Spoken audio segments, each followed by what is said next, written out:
Can we cut that part out?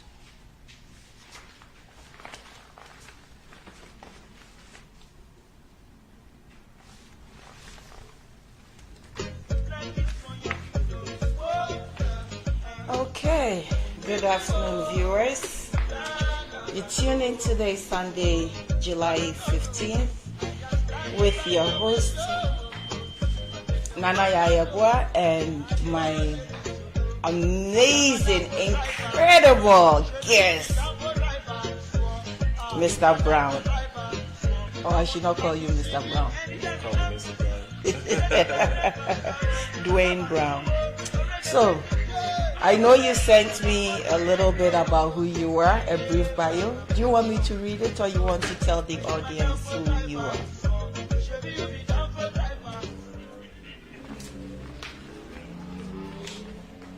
I mean, you could go ahead. Okay. unless the way you set up your show is more intimate. You like. No, I want you to be comfortable, because we're going to discuss a lot of in-depth issues, and I want you to be candid as possible, and I need you to feel relaxed. Okay. You know what I mean? So maybe I should try to release some of the nerves. Yes, release. Myself. Am I making you nervous? I mean, it's not every day that I'm around someone like you.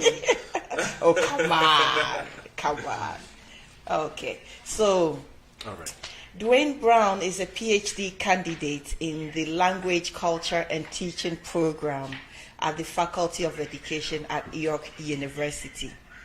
His PhD thesis takes a look at the influence of mental health and emotional intelligence on the educational success of Black youth in Toronto, Canada. He is an educator with the Toronto District School Board, as well as co-founder and program facilitator of the emotional intelligence charity Regeneration Chosen. That's right. God. Okay, so this is the gentleman, Dwayne Brown, we have on air with us this Sunday afternoon. I'm glad you've been able to tune in. So, I think we'll start a little bit with your background. Okay. And so, what is your background? As in cultural background? As because in Toronto, it's your like, background it what's means your a lot of background? yes, And yes. it's like, As in cultural background. Right. My background is Jamaican. Yes. My parents are from two different parishes. My mom's from St. Elizabeth, which people call St. Bess because they say the best women are produced there. And then my And she's dad, a beautiful woman. yes, And she's got a gap in her teeth. yes, that's my queen. Okay. And then my dad's from Clarendon, but he was raised in Kingston, Oh, so he's okay. our rude boy. Oh, okay. Cool. So, I think we'll get to the more, since we know a little bit about your background, that I wanted to create that setting, the context with which we are going to discuss issues that are relevant to us as persons of color, or diasporans, Africans or Caribbeans, or whatever you decide to term Absolutely. it. Yes. So let's get to your particular educational background. You're doing your PhD. Yeah, I'm doing my PhD in education. Do you want me to go even further back? Go ahead. So I did my undergrad in kinesiology, and that was an amazing program. I did it at York University. I'm kind of biased. I'm a science guy. So when I first got introduced to education, it was through coaching basketball with one of my basketball high school coaches. Okay. And that's when I learned that I really wanted to teach. That shimmer in the eyes. Yes. When you get someone to know something and they Yes. feel inspired and Yes. like they can. Yes. That it's just such a beautiful feeling, and then they go out and teach other people. Yes. Or it might be something subtle that changes their whole episteme and the way they navigate the world, the way That they is walk. true. So education has always been something just so powerful and profound to me. And I then went on to do my master's I mean, I did my Bachelor of Education concurrently at York as well. And then I went on to do my Master's in Education, where I focused on the idea of at-risk. And what I really wanted to tease out with that kind of research was, where did the term come from? And it came from economics. It was originally an economics term. And how did it manifest in our education system? And we learned that things like different policies like zero tolerance came as a result. The prison industry complex came as a result. So all these things, when you treat people as commodities rather than individuals, you see these objectifications and the ramifications associated with those objectifications. Interesting. And during my master's, which was also at York, I'm a York body. I can see you're a York baby. You York are baby. a York baby. Some people might not like to hear that because we're on strike, but don't fight me. But my master's, I had a prof that introduced me to the concept. It's a Sesotho proverb. Tato ke lesedi. I probably butchered it in my pronunciation. It's okay. I don't know either, so I can't really even tell about it. So, but if you translate it, those who understand Lesotho will probably. It means education is light. And because I'm such a science head, enlightenment. That is huge. Yes. Of course, enlightenment, but I mean, if we think about Earth, there would be no life on Earth without light. Yes. So it means that we're providing the catalyst to everything, to being. So if you provide education, or if you're the distributor of education, you are providing life. And a direct translation of the Sedi is hope. So light is hope. And if we're providing education, we're also providing hope. Basically, we tend to say there's a light at the end of the tunnel. So that means, as you said, exactly, we being hopeful. Beautiful, beautiful. So did you do your master's in the same language culture program? Or? Yes, the same program. Okay. I'm not sure. I didn't know whether or not it was termed the language, culture, and teaching program at that time. But I have no clue. That I cannot give you an answer either. Oh, and I also got an urban ed diploma at the same time as my master's degree. Okay, now I cannot catch up with this. This young man is really, really smart, and I'm honored to be in your presence, if I must say so. Yes. So fast forward is the PhD in. Fast forward is a PhD in the same program, but slightly different thesis is what you're looking at. Yeah, I'm looking at the impact of emotional intelligence and mental health on success outcomes for Black youth. Okay. Specifically, I'm focusing on males. Yes. And you know why it caught my attention?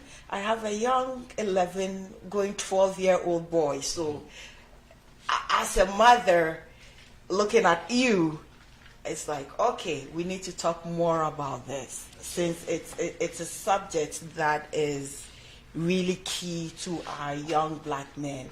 And it doesn't matter which part of Africa, whether you're from Africa, the Caribbean, we all seen the same, go through similar issues within society. Sure.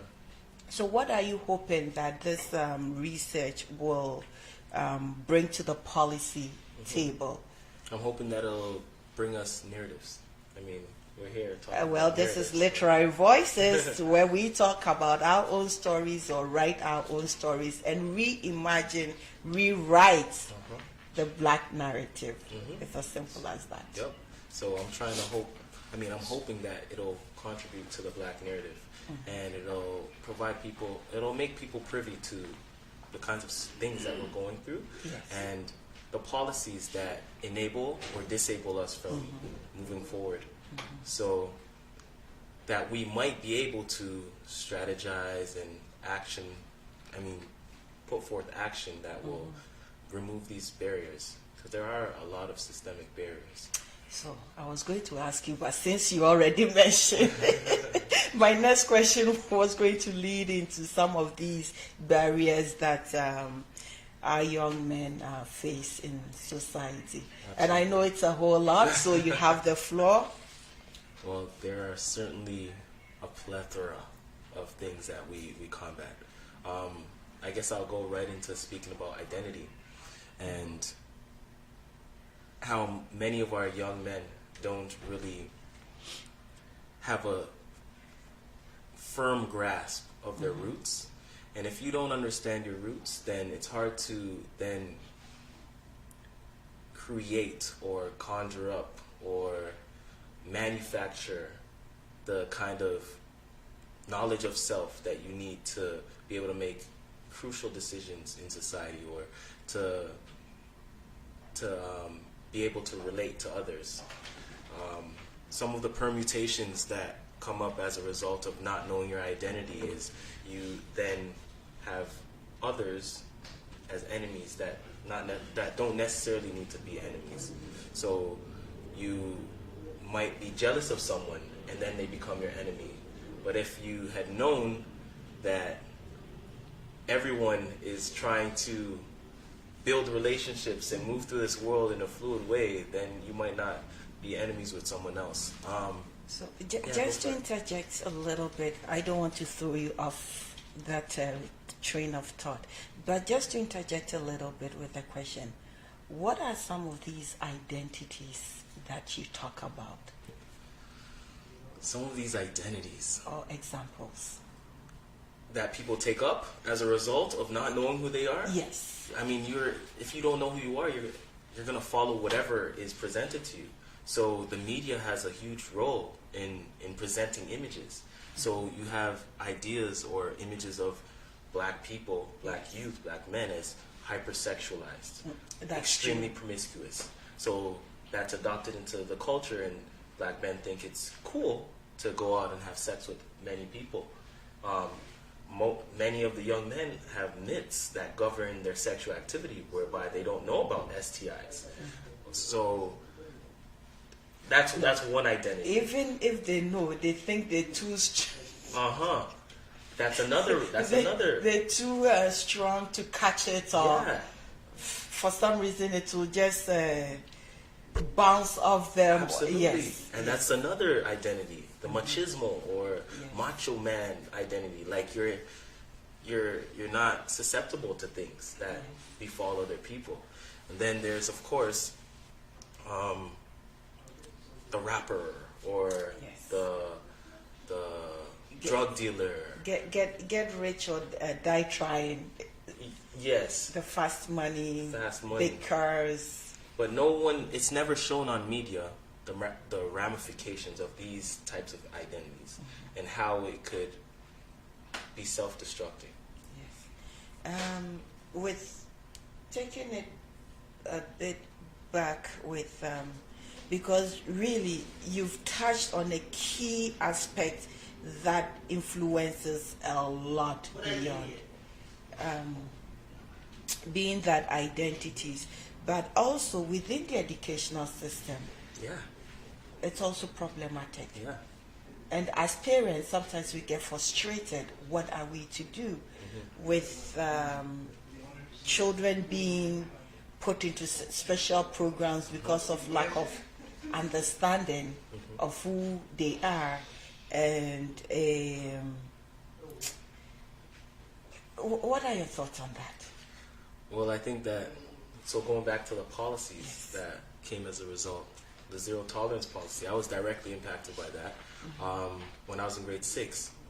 I mean, well, when I was in grade 5, all I wanted to do was play basketball. So I was super excited to finally make a basketball team, and I had the opportunity to try out in middle school, finally made my middle school team. But right as the season was about to start, well, in September, leading up to when the season was about to start, I was being bullied. Like, nothing big, but like someone would see me in the hallways and push me, make sly comments, thinking that... My son is complaining of the same thing. It's annoying. But So finally, after one of my basketball practices, I was walking home and I carried a big backpack. I had all my textbooks. So this bully comes and he pushes me. My backpack flips over my head and I fall on the ground. So I turn around and I make a swing. I punch him in his face. I'm not promoting violence. And he falls on the floor. My basketball coach saw when I punched him in the face. But did not see what he did. Yes. So we went to the office. I got suspended for 20 days. And that boy got suspended for 2. So victimizing the victim. Absolutely. But that was the thing. Zero tolerance didn't really take into account the full narrative. It just, I was the one who didn't act. So I needed to be penalized. No, but there was an act before your reaction. Oh, man. Well, I'm happy you here with me to tell this story, and only God knows where that person has ended up in life or is in life. Yes. And I think the story that you're telling me is, like I said, my son is also telling me almost the same, how do you call it, story, whereby somebody pushed him in the washroom and called him the N-word. Oh. Yes, so I need to address that on Monday with the school. Yes. And it's good that you're on top of things, because the image of parental support in the school system, especially from black families, is that black families don't support. So That for is them to true. see you there all the time supporting your child, it's good. However, it still feels like it doesn't work because the teachers, there are few teachers reflective of the children sitting there. And that, I mean, teaching is a profession where, I mean, you're creating culture every day. And in order to do that successfully, you have to be reflexive. You have to know your own biases. You have to know, and you have to check them, you know? And a lot of teachers don't have the opportunity to check their biases prior to engaging in the process of educating. So, yeah, it's as a result of not thinking about who you are and your position while you're in front of that classroom, your biases do seep into the culture that you create in your classroom. Yes. And a lot of teachers aren't taught how to be reflexive in their pre-teacher education. I think it's something new that is now being incorporated into these schools or even advanced studies. Yes, because I realize that recent readings, I see that even researchers and writers do reflexivity. Yes. I'm old school. Those times I never saw anything. It's just whatever that the person felt or whatever their views were is what was that came through the research or the written material. Yeah. Okay, so let's look at. We've looked at identity. What do you think are one of those issues? Or I put you on the spot? Yeah. I just forgot the original question. I kind of went on a trail there. I think we were looking at some of the issues that actually affect our young men. Yes, in so this identity society for sure. and the representation provided by media, absolutely. Policies for sure. Access to job opportunities, and so there are particular jobs that are told to our youth. You should become a doctor, you should become a lawyer, you should become an engineer. But there's no variety. I thought those were the standard African, or was it also Caribbean? The standard doctor, lawyer, engineer. But there are so many other professions out there. Yes. And if we funnel our youth into just these three options, where's their exploration going to come, whereby they're able to pursue something that is meaningful to them and not just because someone told them to. So what if someone wanted to be a real estate agent? What if someone wanted to be a marine biologist?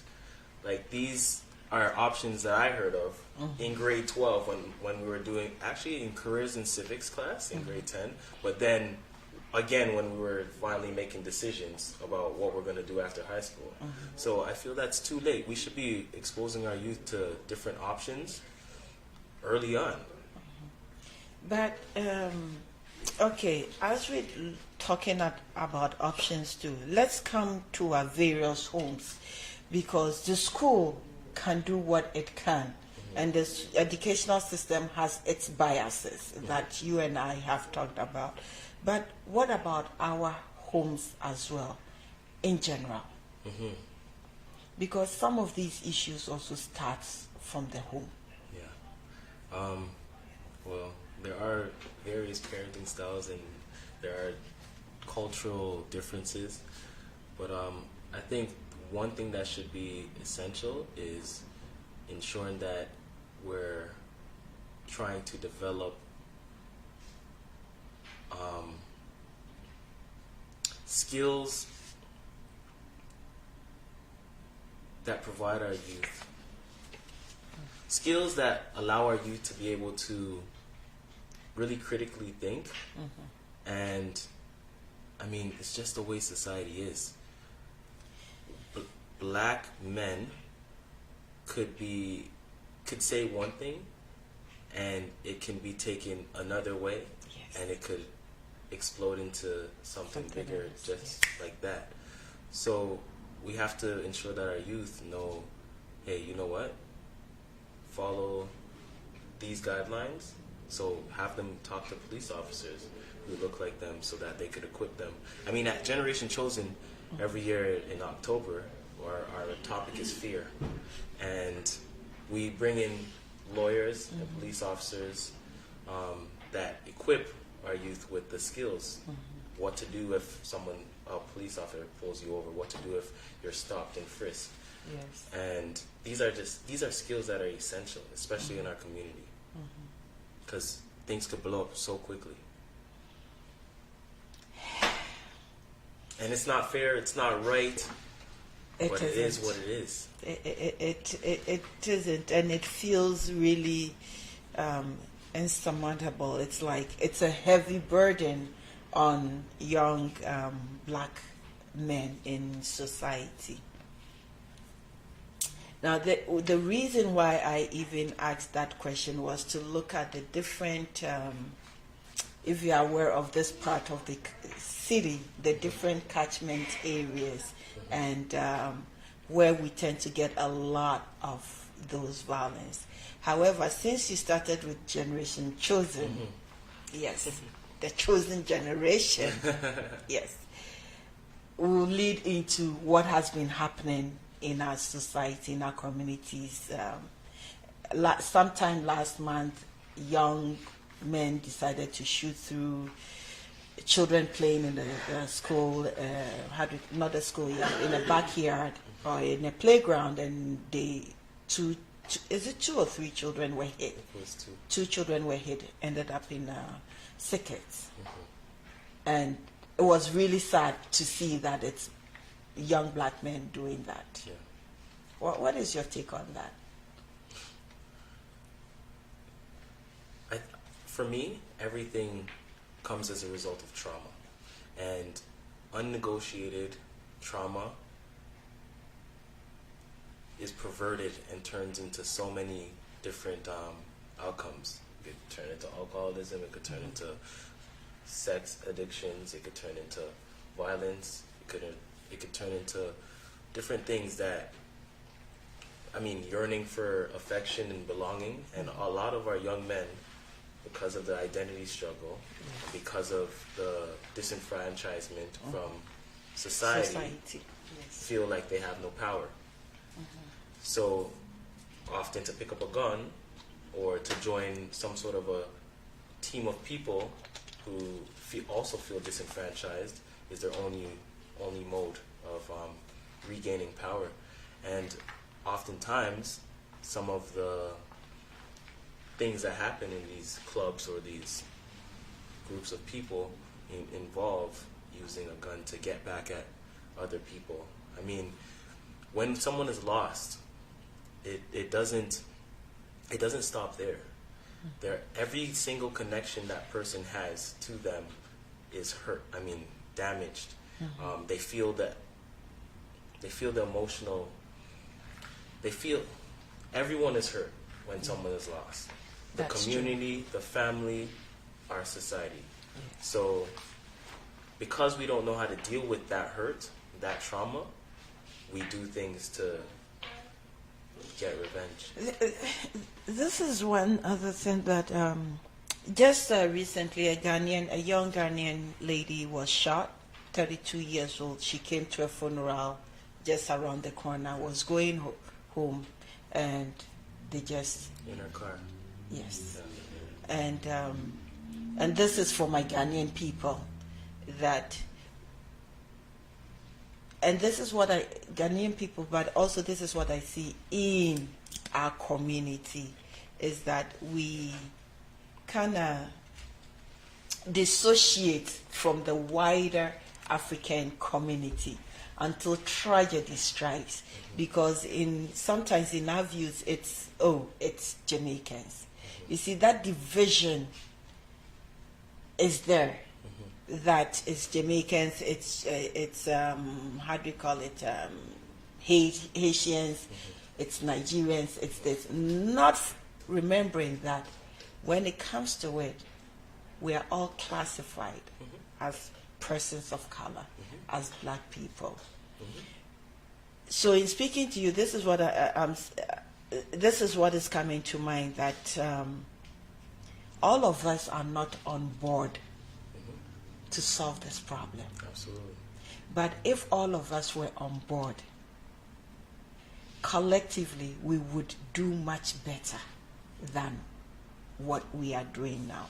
So I do hope and pray that I can network you with the Ghanaian community, with their youth part, so that you could, Generation Chosen can also bring within the community what you do for the outer community. Absolutely. And it's also important to note that we're all products of colonization. So there's no way to divorce our influence by colonization and our natural propensity to hierarchize and say, oh, this group of people is higher than this group of people, and Jamaicans are at the bottom. It's a product, and it's a very powerful product. It is, because if we were all collectively on the same page, then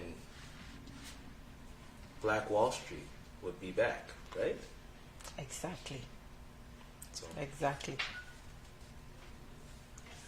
Okay, listeners, you tune in to Literary Voices on Dorc FM. We'll be right back.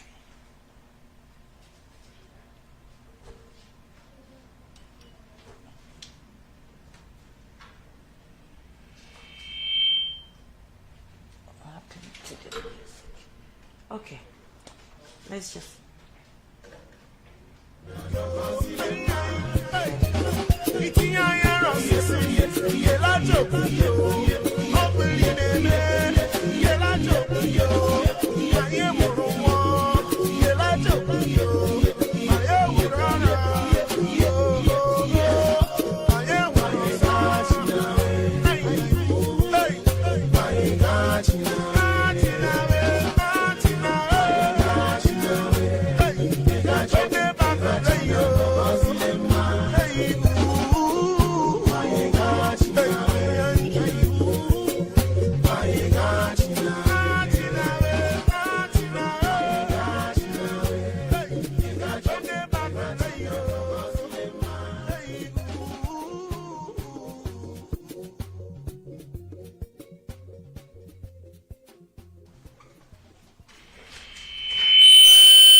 Sorry about that, listeners. You tune in to Literary Voices on Dorc FM radio each and every Sunday, 2 to 4 p.m.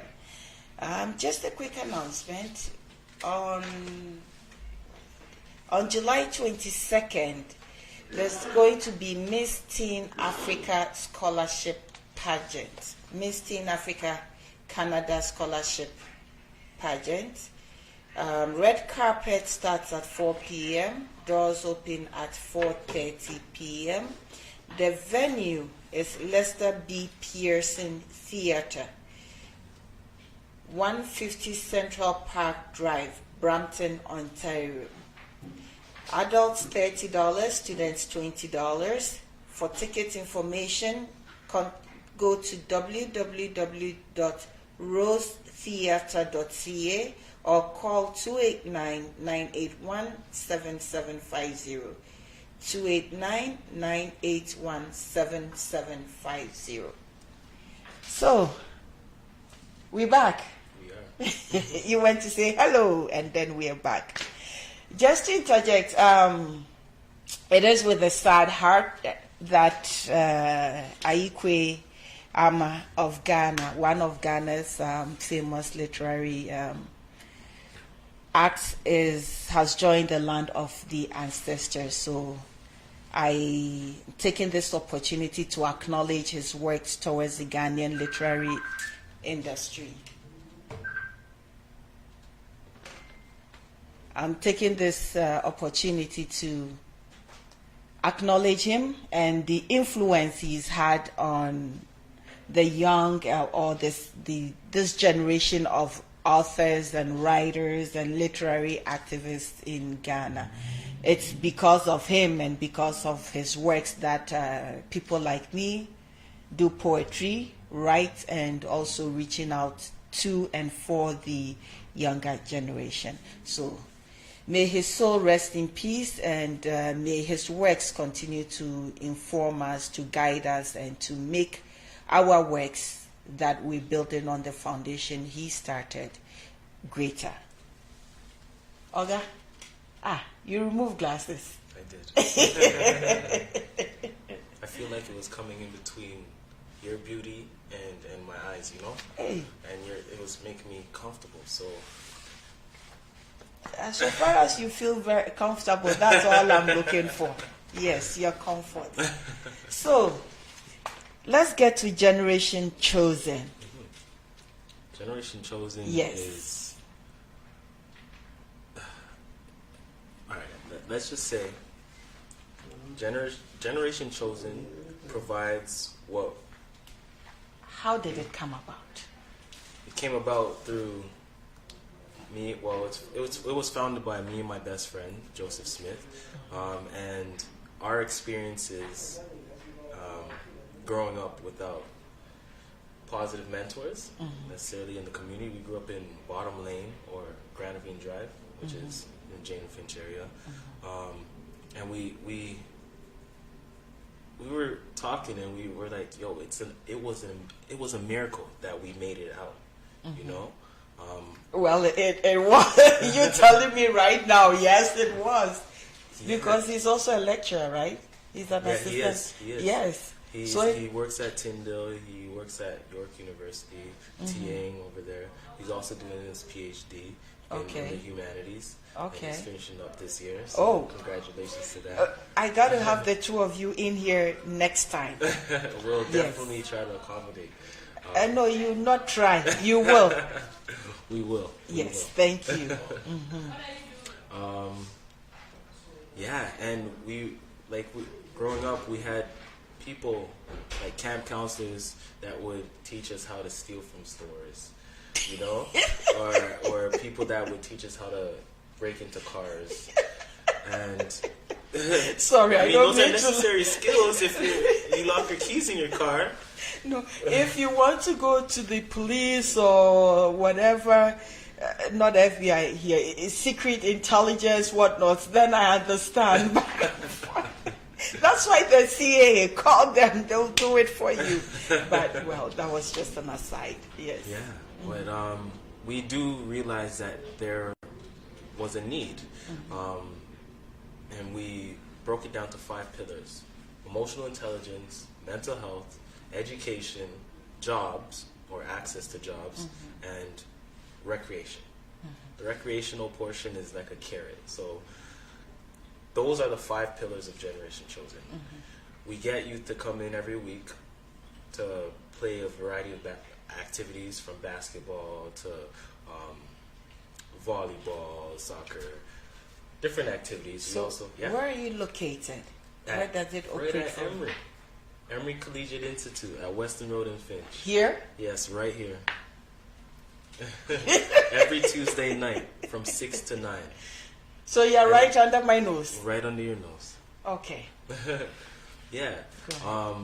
So we see recreation as a form of catharsis, where the youth can release some of the emotional baggage that they carry around, the microaggressions that they endure throughout the day, the breakdown of their confidence by so many people. Yes. You know, so that allows them to let that out on the table. We also complement the activity, because everyone, I mean, it's been scientifically proven that physical activity is healthy for you and is great for emotions. But to complement that, we provide them with access to job opportunities. So we have a variety of networks that we've leveraged that provide opportunities for them. We have connections to post-secondary institutions where they could do bridging courses. So and we actually had 13 gentlemen from our first cohort get accepted into college, and they're now in college and getting through. I think some of them will be graduating this year. That's wonderful. Yeah, we have people from the industry, from different industries, from education, law, health, different professionals that look like them come in to do monthly talks. Okay. We have activities, and we our thing is our activities are different because they speak to, they speak at the level of their understanding. So what age group are we talking about when you say youth? Because I also feel like, I'm still youthful. Absolutely. 13 to 24, 25. Oh, I passed that. But we could definitely have you come in and talk to them about what you do, about storytelling, about the importance of voice. For sure, we could definitely have you run a workshop if you're comfortable with that. Yeah. No problem. You just tell me when. So far as I'm not working, you got my attention. Absolutely. So yeah, those are our 5 pillars, and we do feel that using or having those 5 pillars will allow us to address essential concerns. We also have monthly topics, so fear. Topics that are typically seen as taboo, that don't touch that. So fear, love, resilience, identity, vision. So we have a medley of different topics, and we approach them at interesting angles. And we try to incorporate the topic in an activity. So, for example, for the month of fear, where we had the police officers and lawyers come in, we had an activity called Fear Factor, where the youth had to put their hand into a box. At the same time, well, they didn't know. I primed them by telling them, hey, I borrowed some specimens from the lab, and I put them inside these boxes. I have to return them in about an hour because, as you can see, this isn't their regular habitat. They might bite, but we brought Band-Aids and rubbing alcohol and other stuff for you guys. So if you guys decide that you don't want to, you can. That's fine. But when we say go, you should put your hand in the box, put it all the way to the bottom, and pull it out. Some of them refrained, of course, and it was hilarious. So the first reaction was one of the biggest machoist guys letting off a high shriek, and he pulled his head back and he ran away. And everyone else was reluctant to put their hand in after that. Yes. But at the point of the activity was to make it clear to them that fear can block your ability to move forward. That's true. So we then You said that, and it comes to mind that, with most of us, with our backgrounds and Christianity or Islamic or whatever, it says fear God. Mm-hmm. So even that word put in, fear God, subdues us, and it prevents us from getting to and or reaching that next level. I just pick on the words, and how they are affected, and how they affect us. Yes. So the other thing that is really key to me as well is you mentioned mental health. Yes. So with the youth you work with, what are some of the issues you find that they bring to the program? And then you guys try and help them, as you say, conquer that fear and remove those. A lot of the youth. All right, let me put it like this: ideas of masculinity and how to be a man often stifle creativity of being and your ability to express yourself in ways that you want to. So a lot of our youth end up taking on this trope of masculinity as being tough, as being aggressive, when behind that mask is sweet and gentle. Emotions. Yeah, you're sweet, you're polite. So we do this activity that we adopted from the mask we live in, which is a Netflix documentary, and basically we get our youth to write on the front of the mask things that they show the world, things that keep them safe from the world, and then on the back of the mask things that they hide from the world that they wouldn't want the world to know.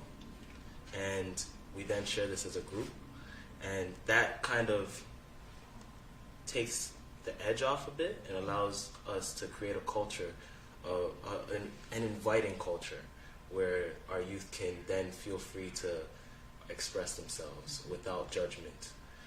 That's the biggest thing about Gen Chosen. We have a culture that is so accepting. The environment is friendly. The youth that come to our program come from different communities, and originally, at the beginning, you see like a tension, like the cliques that are formed, and by the end of the program, they're all friends. They're like family. They don't want to leave because they see a common goal. Yeah. Yes. So there's a brotherhood, a sisterhood established, because we do have females that attend the program as well. Okay. So if somebody wants to bring their child or children into the program, how would they? You just stop by. No, is there a number to call, a website to go to? Yes, the website www.generationchosen.ca. And there's a number too? We don't have a number right now. Okay. But we could put 647-705-9565. And I know that is your number. That's why you're laughing. You see what he's doing to you. Okay. You could call 647-828-9265 as well. That is an afterthought. The numbers again? So again, the number is 647-705-9565 and 647-828-9265. Once again, the website, which you can find everything, is www.generation, GENERATION, chosen, CHOSEN.ca. Yes, we're born and raised in Canada.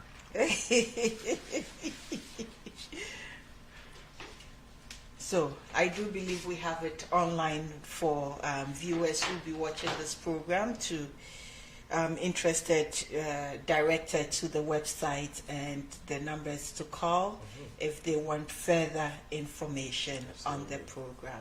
And I'm very happy you're doing. I didn't even know that existed.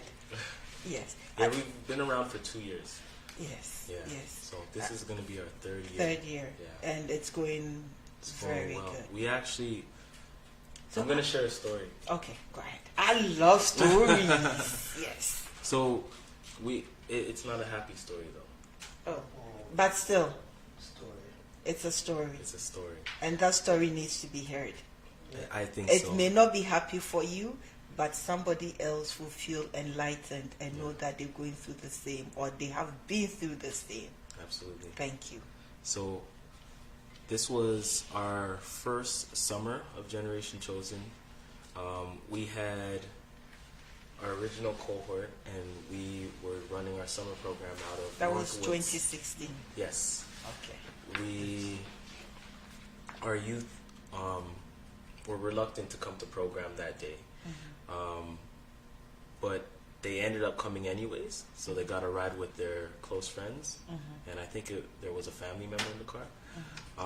So they came by, but shortly after they received the call that the car that dropped them off Yes. was involved in the drive-by shooting, where the people in the car got hit. There were casualties, and in that moment we had to deal with. I mean, that experience brought us closer to our youth than anything ever before. We consoled them. They cried. And these are people that put on that machismo Yes. look, you know, that trope of, I don't need help. I don't cry. Come on. You're a punk if you cry. Yes. You know? And after that, we realized how necessary our program is. Very. Unfortunately, one of our youth that was trying to change his life around, he went through a lot with the system. It was in and out of assistance, so to say, and he decided to retract and get out of the neighborhood, and he moved to North Bay. He was unfortunately murdered over there, and that also hit home how important our program is for our youth. So those are my stories. Generation Chosen has done so much. Our youth love it. We're now offering a co-op credit. We offer the co-op credit, which is TDSB certified. Okay. So youth can come to the program for the year. They have work assignments. We mark them because we're all teachers. I mean, we give them feedback. Yes. And we also have different TDSB officials come in as well. I am very, very, I pray and hope it will expand and, how do you call it, somehow create different branches in different areas. That's the goal. For black youth. And the reason why I say that is that it's not only in these catchment areas that we have identified that they have problems. There are black youth all over, everywhere, in places whereby they are the only black person in class, and where they need to come together, form a community, and have people that are reflective of them also support their their journey on this, how do you call it, academic thing. And I do believe, and I'm going to give you this mantle, you need to encourage more black men to get into education. Absolutely. And teach. Every opportunity we have, we're trying to mold some of our youth into teachers. Yes. And we actually have one person who is currently in the teaching program at York, going through the program. So that is absolutely wonderful. And That he's is wonderful. He's gonna be a world changer. Yes. He's amazing. Yes. Actually, I'm gonna say his name is Andy Agyepong Agyepong. Entra. No, I think you are butchering the. I think so too. How do you- Agyepong. Yes, that's the hyphen, Japan. And his last name Ntra, and he does his own comedy stuff, and it's at What's with Andy. So He's Ghanaian. he is Ghanaian. Yes, So wonderful. he's gonna be an amazing teacher. He has the energy. He has so much light in him, and he has That's the right beautiful. mind. That is absolutely beautiful. Yes. I wish I could take you all to Ghana with me to experience. I want to go. I want to visit Accra. Yeah. No, I'm not. I'll be in Accra. You would love it as a teacher. You would love interacting with the children. That's actually going to be my graduation gift. I'm going to visit Ghana and Yes. travel across the West Coast. Yes, and then Volta region also beautiful, beautiful, amazing. There are a couple of libraries that have been built there, but by Sylvia Morrison. She's a professor here at Hamburg. No, is it Hamburg? Yeah, I think so. Is it? No, George Brown. George Okay. Brown, yes. And does community partnerships with Wow. yes. And then there's another group, Adano. He's also a teacher. The co-founder, he's here in Canada right now. Yeah. That also partners with communities, build libraries, resources. It's vast. That is amazing. Yes, yes. So you came home. I got you. You're at the right Okay, place. okay. I'll network you with them. Yes. And Generation Chosen has a lot of plans that are coming. You just wait for it. Don't worry. If any resources that you need to connect with them, they'll be more than happy For to sure. accommodate and work with Yeah. yes. And as we speak, it would be nice for the young men and women here that are in Generation Chosen to also network with the young men and women there and know how Yeah. life is and Yeah. understand from different parts of the world what it really is to Yeah. be a black person. That would be amazing. This is beautiful. Positionality is important. Yes, yes. So we've talked about identity, we've talked about their mental health. Let's talk about the other pillars that, how do you pull them together? Through our activities. Yes, through your Yes, activities, through our activities. yes. So the emotional intelligence portion allows our youth to understand the emotional component of everything that they do.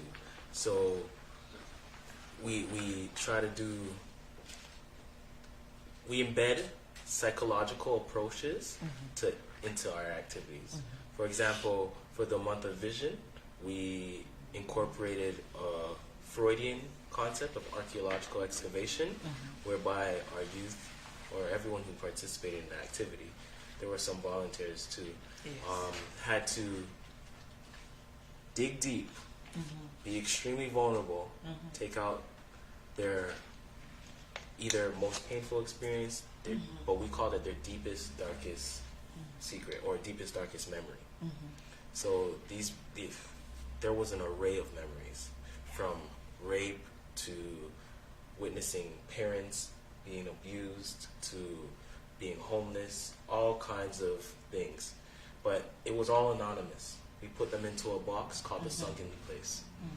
But ultimately, what we wanted to expose was that you needed to do the work of excavating these memories in order to become empowered, to get your power back, because those memories could branch into different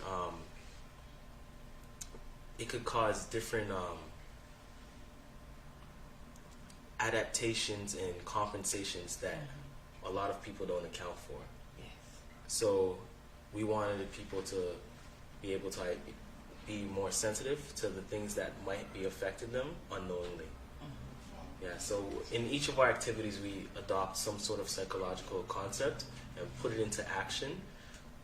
And our youth, they love to be active and learn kind of through osmosis, so they're doing something and they don't know that they're learning, and then we bring it all together. And it's like, whoa, yes, yes. That's wonderful. That's beautiful. You have something really, really amazing that needs to be heard, that needs to be seen. Because you make an impact that I don't think many of us are even aware of it. And I don't want 5 years, 10 years later to hear about Generation Chosen. I am glad I got to hear it in its infancy. Yes, as a baby. So, 2 years is toddling. Yes, as a toddler now. Yes. So in 5 years or 10 years and 20 years, as it's matured and the next generation after you has taken over, it would be really nice to see where it has. We hope to be able to be a community hub where youth can come, youth and the community can come to access different resources, whether that be subsidized psychological assessments, whether that be food resources, whether that be housing opportunities. Like, we want to be a community hub. I think maybe various community programs are trying to do that, but the difference is mentorship. Coming in and seeing a young man, maybe you're not too old from them, maybe 5 years, 10 years or so difference, in a positive light, grew up within the same environment that they grew up, and is now doing a PhD. It's like, how did you do it? So even your story, your journey is an inspiration for them, the hope, the light at the end of the tunnel, that with your support and your presence, and Mr. Smith's as well, Joseph's as well. It's Joseph Smith, right? I shouldn't forget it because my son is Joseph. with Joseph. It's a powerful name. Okay, we'll talk about that later. Yes, with the two of you being there as the role models, the motivators, I do believe you get along a lot of these young men to move on. Yeah, for sure. And they see our relationship. That's my best friend in the world. When my brother died, there was like a void. My brother was murdered. There was a void, and he took that up full on, and he was my big bro.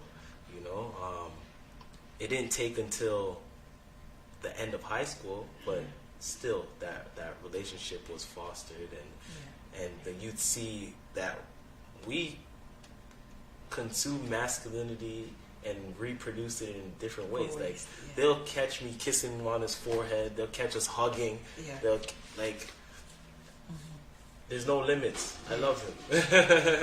That's good. I think they need different reflections of what masculinity is, because as much as you're masculine, macho, everything, you also have to show your soft side. And it's a balance that creates the world. Because you all can be macho, and so what? Exactly. And so what? Yes. And they now interact with each other with that kind of love. And it's respect. Love, exactly.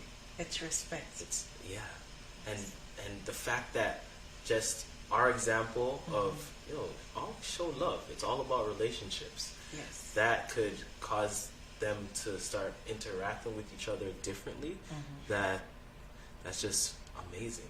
It's so good to see people from different parts of the city come together when they're first like this, I don't know you from nowhere, one, and then I can imagine. End, they're like, what's up, fam? Yes. So it's really heartwarming, and it's really world changing. Yes. I am super excited.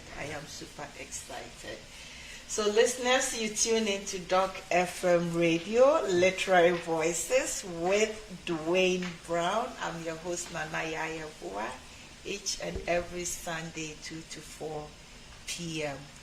That is the program. And we've been talking about him from his Yea, hey, days. No, not that far. But we've been talking from where he grew up. He grew up around the Grand Ravine area. He is a PhD candidate or student. You're already in it doing your PhD. So what is the candidate for? Candidate is a distinction for after I've defended my proposal. Hey, I still have a long way to go. Me, I enter school. Okay, so he's a PhD candidate at York University in the language, culture, and teaching. Even I forget what the rest program. Yes, They're just words. And we are also in the same class. We are. We are in the same Summer class, and class. he's supposed to be my writing partner. We are. And we get to meet on air, which is absolutely amazing. So I know you're going to do excellent, and we're going to your generation chosen. I almost said Generation X. I'm Generation X. I think you are Generation Y. Generation Chosen has a long way ahead of it, has massive things to do, and your PhD too, I wish you the very best in it. Any more thoughts you have that you want to add to? Thank you all for viewing. Thank you all for listening. Somebody came in to support you. Oh yeah, Mr. Smith. Can he come around here and say hi? I thought he looked familiar. I thought he looked familiar, but I didn't. My mouth didn't run. Mr. Smith, why don't you want to come and say hello with Generation Chosen? You are the chosen. No, we are going to talk to Mr. Smith. He almost really come closer to me.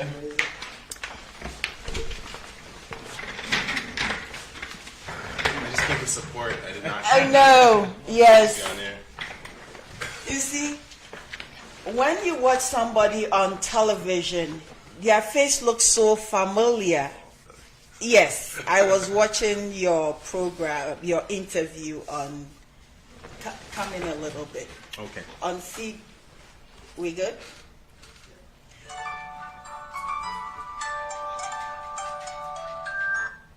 Sorry about that. People, I'm on air.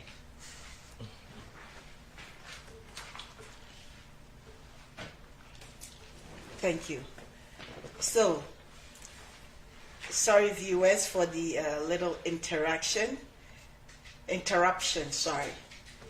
I was watching your program, CP24. It's like, you came to see this, like, it looks familiar, but sometimes my mouth runs faster than my brain, so I said, okay, let me... So introduce yourself. Who is Mr. I'm Smith? the best friend to Dwayne Brown, who's been talking here for the last hour and a half, and I'm just happy to be able to sit next to this guy. He's remarkable, spectacular talent, and someone that I know if I didn't have close to me, I wouldn't have been able to get through some of the roughest times in my life. So, as he was saying, just to echo it a bit, strong relationships are everything. And in our communities, we need to build and foster those relationships. Mm-hmm. So we're literally just trying to mimic and imitate what we have together and spread it throughout the community. That is absolutely wonderful. So, you gave out the thunder before he came on. Dwayne. If not, I would have kicked you off. Yes. So right now we're in the production studio of the... Yes, so this is Abidoc Productions, and the program is Literary Voices. Absolutely. And Literary Voices is really about storytelling in any form or shape. Mm-hmm. So what we do is that we interview people making an impact in society. Okay. What often, and I always say, people often mistake when they hear literary voices is that they're thinking about writers. Yeah. No, it's not only writers. Yeah. As in physical writing. Yeah.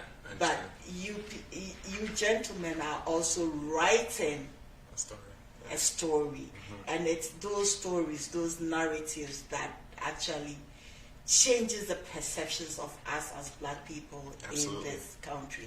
So that is why I do this program that I do, to,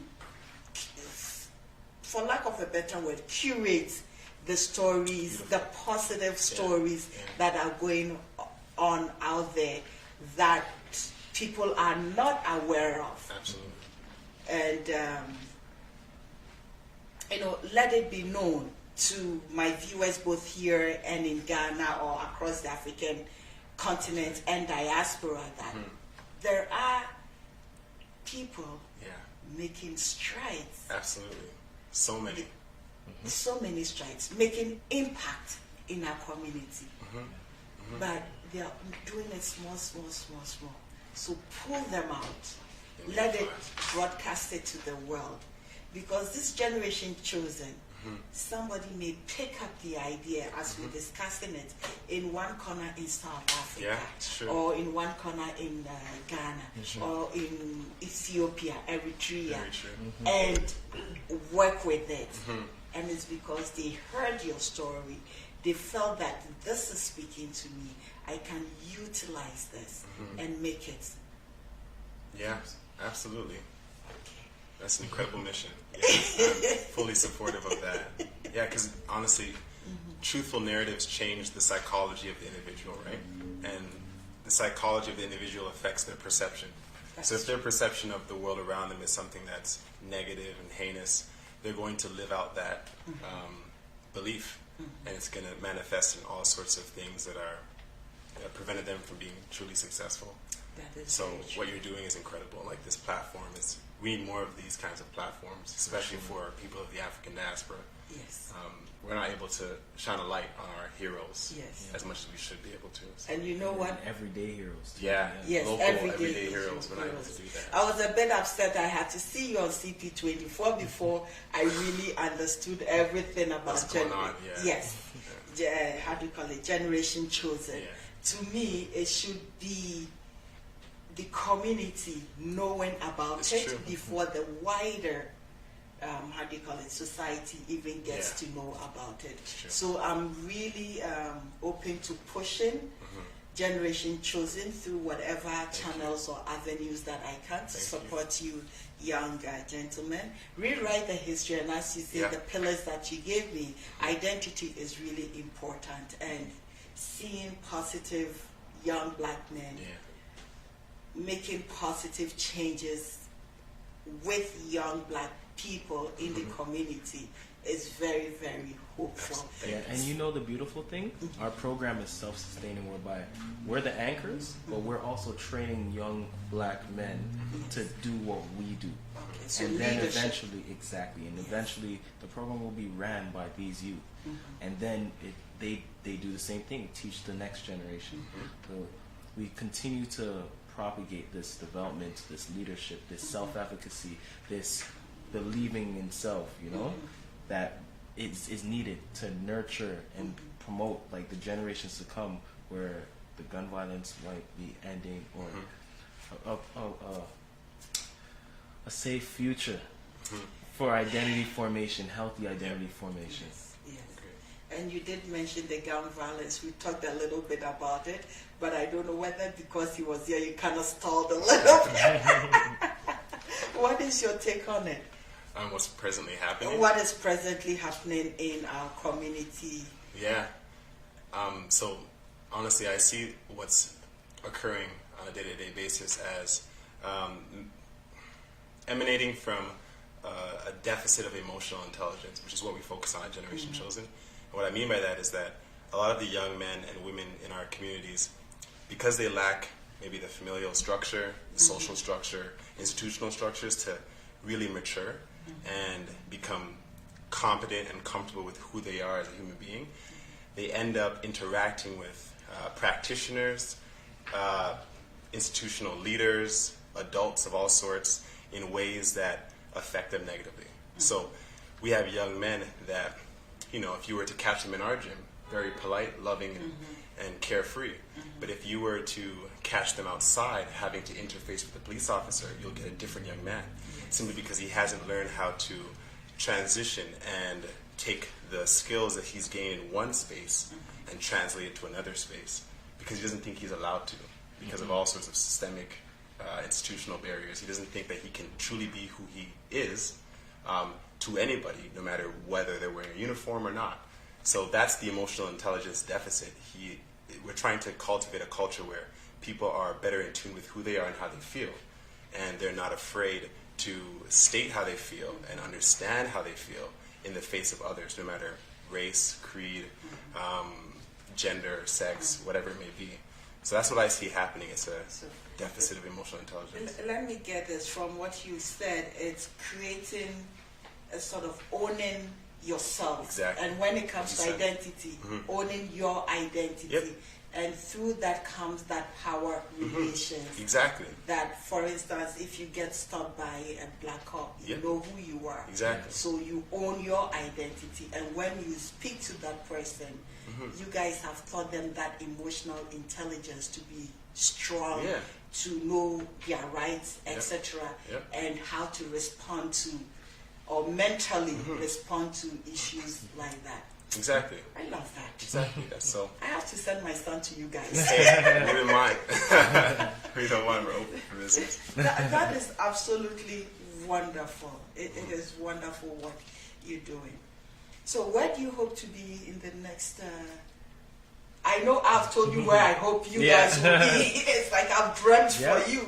But as the entities that created this Generation Chosen, where do you hope to take it, or what is your vision? We won't give you too much. Like I mentioned, I alluded to earlier, big things are going to happen. But you guys will feel it. Don't worry, you're going to be involved. Church. You're gonna be involved. I give you a small inkling. So, listeners, on the program has been Mr. Joseph Smith. I was about to call you John Smith. From Pocahontas. No. Another story. We went full circle. Full circle. Joseph Smith, the co-founder of Generation Chosen. He's also a PhD candidate. I think the man they're doing PhD. They're doing PhD from York University. Also a PhD candidate at York University, soon to be finished and become full-fledged professor. Absolutely. Or do you want to do professorship, or you want to do teaching? I want to have my hands in a variety of things. So I'm going to lecture. I'm going to start businesses with my best friend. We're going to have nonprofits. We're going to do a lot of different things together. No, me, business, I want profits. I want money. We need money too. We need money for nonprofits. Yes, beautiful. And one thing you said, how do you call it? Non-profit business. Do you teach business skills? Budgeting skills and all those skills in the We have a month devoted to financial literacy. That's the month of March, where we talk about stress, because one of the contributing factors to the stress of a black man and a black woman is their financial standing. So we try to teach them how to budget, how to invest money in stocks, mortgages, savings. So that's March. So come through on March and you'll get to see what we do there. Okay, I love you guys already. Because that is one of the biggest issues that my informal interaction with young black men, I find that they are clueless. That's true. And it's not just young black men, it's everyone going through the education system, but for sure. And I don't know whether you know this terminology, or heard this terminology, the black tax.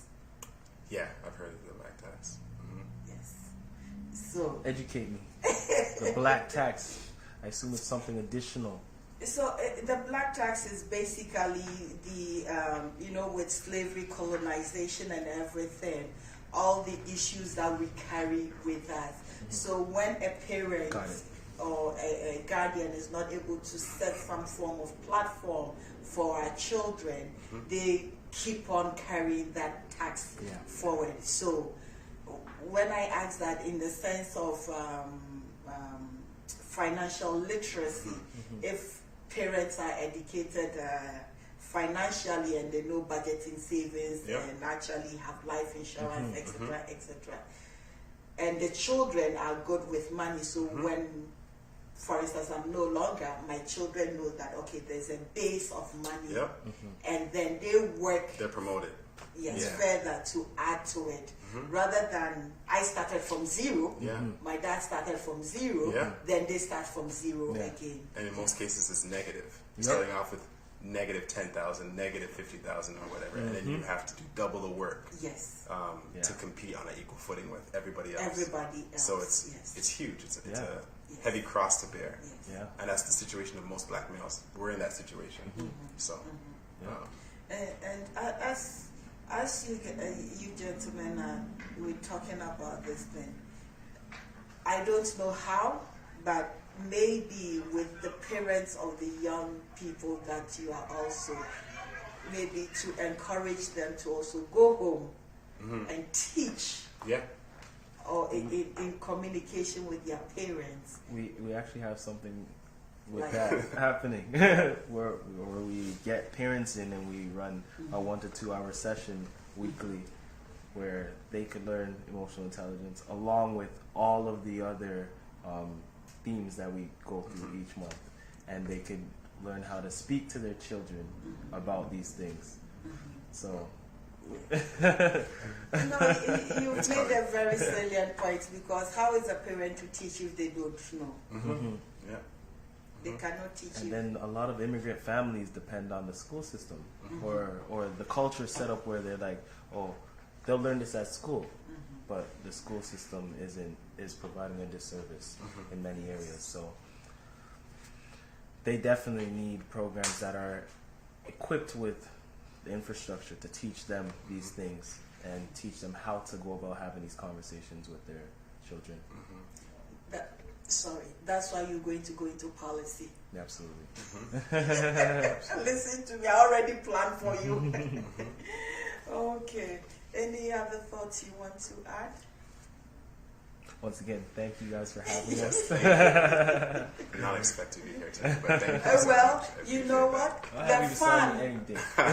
the fun is in Impromptu. the impromptu, and you got to be ready to go at any point I in know. time. And when you are impacting people, Yeah. anywhere, anytime, you are Yeah. needed. Sure. Yes. So viewers, it's been a blast with Joseph Smith and Dwayne Brown, both of them PhD candidates at York University, and we've been talking about Generation Chosen and their individual impact and motivation towards this not-for-profit organization. And I hear there are good things coming out of it and better things yet to come. And they refuse to tell me, give me the cherry. I'm drinking the wine, they refuse to give me the cherry. So we I will. have one more thing. If you guys would like to support us, because everything is out of pocket and through fundraising, Private Yes. sponsors. private sponsors and stuff, you guys can support us by going to our website. Once again, it's www.generationchosen.ca, and there's a GoFundMe on our webpage. So Okay. we'd appreciate everything that you guys feel you want to donate. Thank you very much for making it to the studio. Thank you. Joseph Thank and Dwayne. Thank you very much. You're very welcome. We'll see you next Sunday on Literary Voices. Have a good day.